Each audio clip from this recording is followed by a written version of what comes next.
आज भारतीय जनता पार्टी के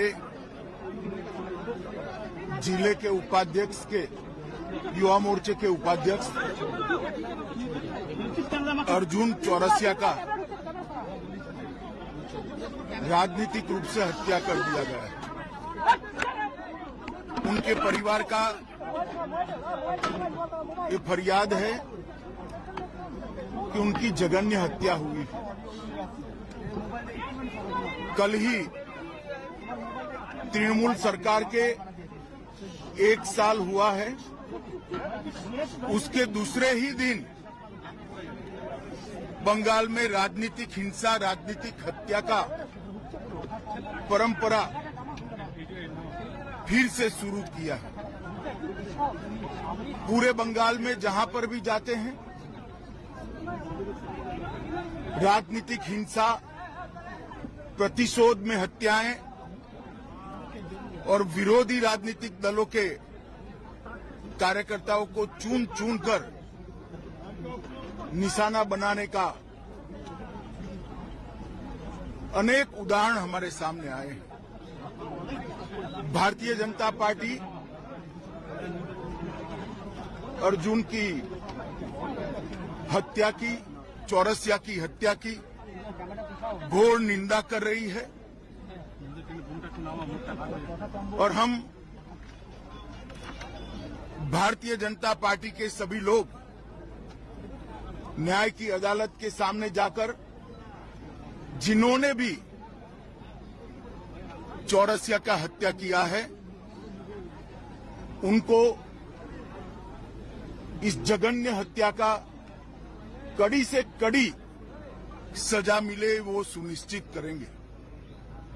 मैं आज पूरे बंगाल की जनता को ये बताना चाहता हूं कि इसी के खिलाफ भारतीय जनता पार्टी लड़ रही है। बंगाल के अंदर विरोधियों की आवाज को कुचल देना, हिंसा और हत्याओं से डराने का प्रयास करना,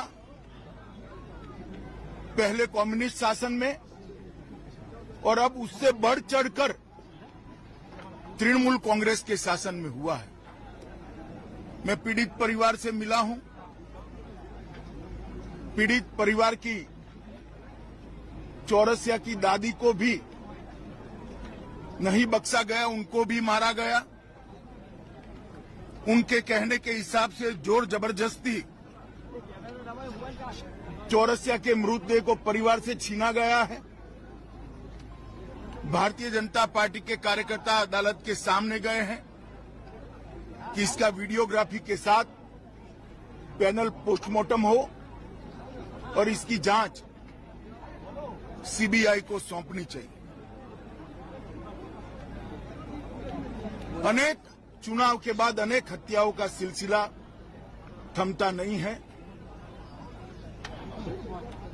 कल 1 साल समाप्त होने के बाद जैसे संदेश दे रहे हैं कि हम रुकने वाले नहीं।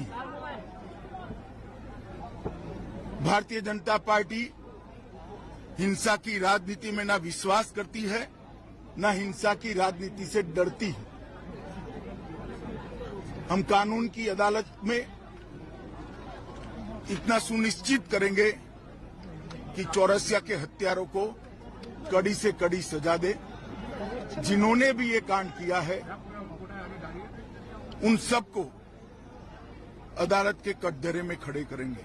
डर का माहौल पैदा करने के लिए स्वाभाविक रूप से डर का माहौल पैदा करने की साजिश भी है और प्रयास भी है। पहले ह्यूमन राइट कमीशन, अनुसूचित जाति के कमीशन और महिला आयोग ने इस बात को कोर्ट के सामने रखा था। शायद 1 साल के कम अंतराल में देश के किसी भी प्रांत में इतने ज्यादा केस सीबीआई को सुपुर्द नहीं किए होंगे जितना बंगाल सरकार से केस लेकर हाईकोर्ट ने सीबीआई को दिया है।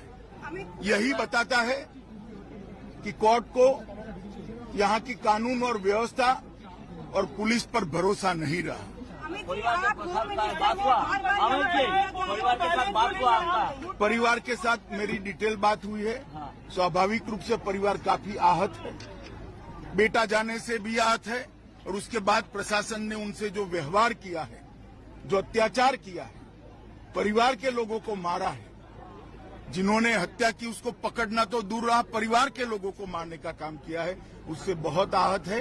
भारतीय जनता पार्टी चट्टान की तरह ये परिवार के साथ खड़ी है। मुख्यमंत्री के साथ बात लॉ करेंगे? एंड ऑर्डर को लेकर हमेशा सवाल उठता रहा है। आप होम मिनिस्टर हो, लगता है प्रेसिडेंट रूल जारी करनी चाहिए क्योंकि बिजली नहीं, का काम रहा है। भारत सरकार का गृह मंत्रालय भी इस घटना का गंभीरता से संज्ञान लेता है, और आज ही गृह मंत्रालय ने वेस्ट बंगाल सरकार से रिपोर्ट तलब की है। धन्यवाद।